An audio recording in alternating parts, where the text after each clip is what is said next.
राजस्थान के मुख्यमंत्री सम्मानीय अशोक गहलोत साहब, एआईसीसी के महासचिव,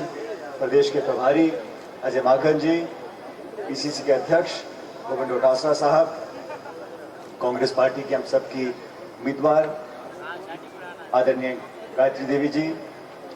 मंच पर सभी बहुत से नेतागण हैं, मैं सबका नाम नहीं लूंगा, मंत्रीगण, विधायकगण, पूर्व विधायकगण, पार्टी के पदाधिकारीगण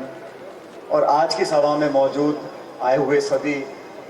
नागरिक बंधुओं, किसान भाइयों, नौजवान दोस्तों, माताओं, बहनों, बुजुर्गों और बच्चों। साथियों, सोनिया गांधी जी ने, कांग्रेस पार्टी ने, राहुल जी ने आज हमारे बीच में कांग्रेस के उम्मीदवार के रूप में गायत्री जी को आपके बीच सौंपा है। स्वर्गीय कैलाश जी के इंतकाल के बाद उपचुनाव होना था और ये बात सच है कि बहुत सोच समझकर, सबसे चर्चा करने के बाद कांग्रेस पार्टी ने मन बनाया और आप सब पे भरोसा करते हुए आज गायत्री जी को अपना उम्मीदवार बनाया है, ताकि साड़ा विधानसभा क्षेत्र से जो बचा हुआ कार्यकाल है 3.25 साल का, उस कार्यकाल में आपकी सेवा के लिए जैसे स्वर्गीय कैलाश जी करते थे, ठीक उसी तरह आपकी सेवा के लिए गायत्री जी को आपके बीच में उतारा है। इससे पहले अभी हम सुजानगढ़ में थे, वहां पर भी उपचुनाव है और वहां बहुत अच्छा माहौल कांग्रेस के पक्ष में बना हुआ है। लेकिन आज इस चुनाव के माध्यम से हमें दो बातों को साधना पड़ेगा। पहला, जो केंद्र की सरकार है, जो बीजेपी की सरकार और नीतियां बनाकर हमारे पर थोपने का काम कर रहे हैं, चाहे वो कृषि का कानून हो, चाहे महंगाई की मार हो, चाहे बेरोजगारी हो, चाहे लॉकडाउन हो, चाहे नोटबंदी हो, गैस, पेट्रोल, डीजल, सबकी कीमत आसमान छू रही है और वो केंद्र की सरकार बिना सोचे समझे अपना काम करे चले जा रही है। उनको टोकने के लिए, उनको संदेश देने के लिए इन तीनों उपचुनावों में कांग्रेस पार्टी को जिताना बहुत जरूरी है। अभी देश भर में 5 राज्यों के चुनाव हैं, 2 मई को मतगणना होगी और मैं समझता हूं कि भारतीय जनता पार्टी कितनी कोशिश कर ले,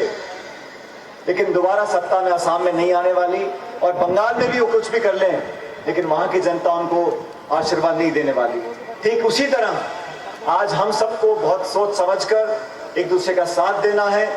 और इस उपचुनाव में अगर हम कांग्रेस पार्टी को जिताते हैं तो एक संदेश जाएगा मजबूती का, बहुमत का, सरकार के किए गए कामों के ऊपर मोहर लगाने का। और भारतीय जनता पार्टी ये चुनाव लड़ रही है, कितना अंतर कर ले उस दल में आप जानते हो, ऊपर से नीचे तक उस पार्टी में फूट पड़ी हुई है और इस उपचुनाव में फूट सामने आएगी। लेकिन आज मैं गांधी जी का भाषण सुन रहा था, जिस आत्मीयता से आपके बीच में अपने आप को कैलाश जी के जाने के बाद अपने आप को समर्पित वो कर रही हैं, मुझे लगता है कि इसमें जाति बिरादरी सब भूलकर 36 कौमों के लोग मिलकर, जैसे पहले आपने कैलाश जी को आशीर्वाद दिया था, ठीक उसी तरह आप इस बार दोबारा 17 तारीख को इस हाथ के निशान पर बटन दबाकर कांग्रेस पार्टी को जिताएं। मंच पर सभी अपनी अपनी भूमिका निभा रहे हैं काम करने में। हमारे प्रभारी मंत्री रघु जी हैं, भीलवाड़ा के, इस चुनाव के इंचार्ज हैं और देखो कैसे रघु जी पूरी घड़ी घूम कर आती। जितने मंच पर बैठे, जब आपका उपचुनाव हुआ था अजमेर का, तो हम सब ने जाकर वहां काम किया था और आज आपको वो चुकाना है, इसलिए आप यहाँ बैठो और यहाँ से कांग्रेस को जिताकर भेजो। मुझे पूरा विश्वास है कि आपके साथ मिलकर कांग्रेस का एक एक कार्यकर्ता मदद करेगा। 17 तारीख को जब मतदान हो, उसमें सारी बातें भूलकर हमें हाथ का निशान है, उस पर बटन दबाकर कांग्रेस पार्टी को जिताना है, ताकि संदेश जाए जयपुर दिल्ली में मजबूती का, ताकत का, एकता का। और भारतीय जनता पार्टी ने जो घमंड और अहंकार की राजनीति करी है, उसको करारा जवाब देने के लिए आप सभी लोगों से मैं निवेदन करता हूं कि 17 तारीख को कांग्रेस को जिताकर गायत्री जी को अपना विधायक बनाए। बहुत बहुत धन्यवाद। जय हिंद, राम राम साहब।